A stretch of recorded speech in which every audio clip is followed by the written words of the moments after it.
Hello po, sa Grab po. Sir, saan po yung... Meron po. Hello po.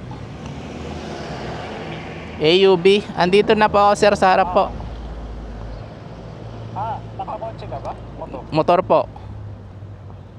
Sige. Kanino yung ano niyan? Sino yung padadala? Ano pangalan? Ah, Okay lang picture ang kita. sige po.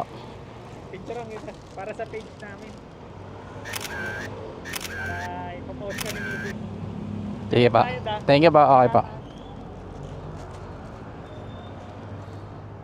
Alright. Pick up na natin yung ating first booking kay Grab.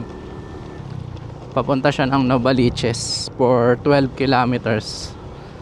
Ang bayad sa atin dito is 188 pesos. So travel time natin is 46 minutes. So deliver na muna natin to. Sana may booking dun sa Novaliches. Let's go.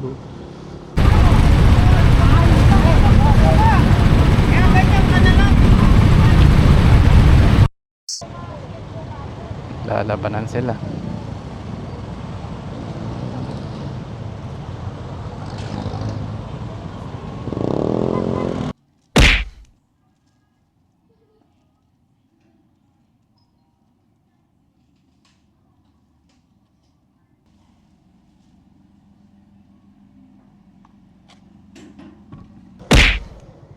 Grab, sir.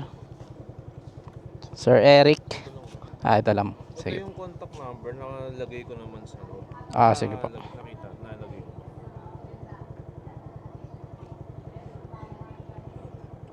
Ano to, sir? Sa loob ng mall? Hindi, sa ano lang kuya, lalabas lang. Doon lang. Basta pag ano, nandiyan ba yung number? Nailagay ko ba? Kaya pa yung mga 330. Check natin, sir, sa map.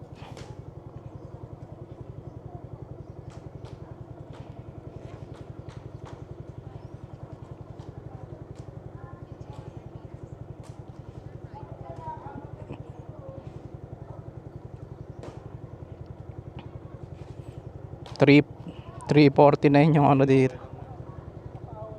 Check natin. Mga 350, sir, ng ano. Sige po. Okay po. So nakuha na natin yung second booking natin. Buti na lang nakakuha tayo dito sa Novaliches. Bala ko pa naman na sana kumuha ng booking sa Lalamove. Kaya lang napakababa talaga ng mga fare sa Lalamove. So gumapang-gapang tayo at may nakuha tayo kahit pa paano. Laki ng fare nito, 346. 346 tapos for 22 kilometers ang travel time niya is 1.5 hour. So deliver na muna natin to para makarami. Let's go. Papansin ko lang ngayon kay Grab yung mga binibigay niyang booking ang tataas ng fare. Kahapon mga tig 200, 300 din. Hindi ko alam kung tumaas na ba yung fare niya or malayuan lang talaga yung mga binibigay na booking. Pero nakakapanibago eh. Ngayon 346 ang laki. Sana laging ganyan Grab at hindi laging matumal. Grab Mama Andrea. Opo, Andre. Okay, ito po. Thank you. Bayad na po. Opo.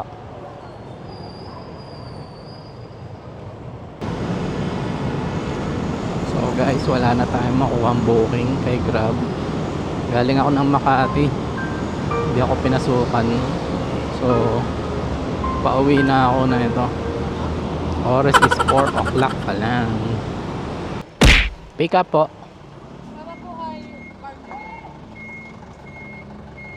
Marjorie ko. Ito lang. Yes. Okay, thank you po.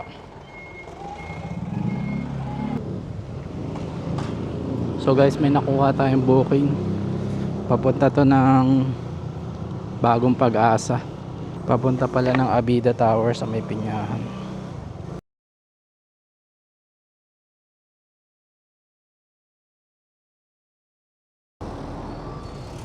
Hello po. Hello. Opo, ma'am.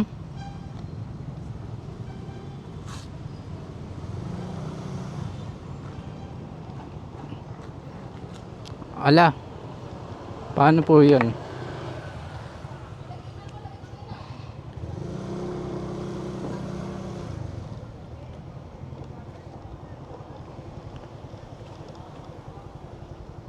Hindi na po kasi ako aabot dun, ma'am eh. I-cancel ko na lang, ma'am, kung ano. Kayo po ba yung nag-book, ma'am? Andito na ako, ma'am. Ay, bumalik po ako dito, ma'am.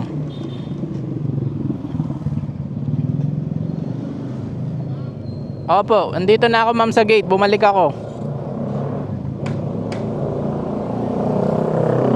Okay po. Kayo po ba yung nag-book, ma'am? Yung bus ko po. Pwede, ano nyo po ba na pwede i-cancel? Kasi pag ako yung nag-cancel, maapektuhan yung ano ko eh. Sige po. Message ko po siya. Pasabi na lang po para ma-cancel yung ano. So guys, pauwi na tayo. Kasi yung isa kong booking is na-cancel. Pero bayad pa din ako. Kasi nangyari, na-pick up ko yung item papunta ng malapit sa SM North. Tapos nung na-pick up ko na, tumawag sa akin yung customer. Sabi mali daw yung address, pa BGC daw pala. Sabi ko, ma'am, di na ako aabot sa BGC kasi malayo na dun, tsaka pauwi na din ako dito QC.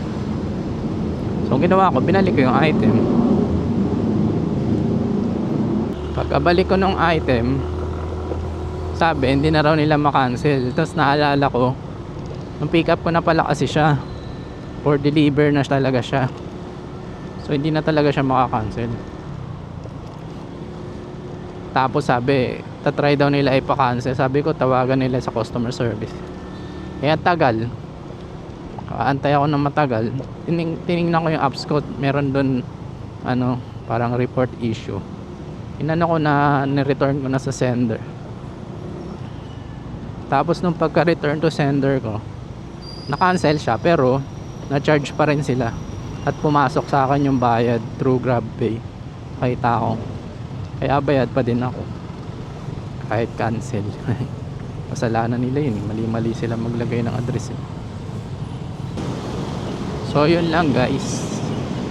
Yun lang ang aking kaganapan ngayon sa Grab Express. Bawang lang 3 to 4 hours. So yun lang guys. Salamat sa panonood. Bye bye.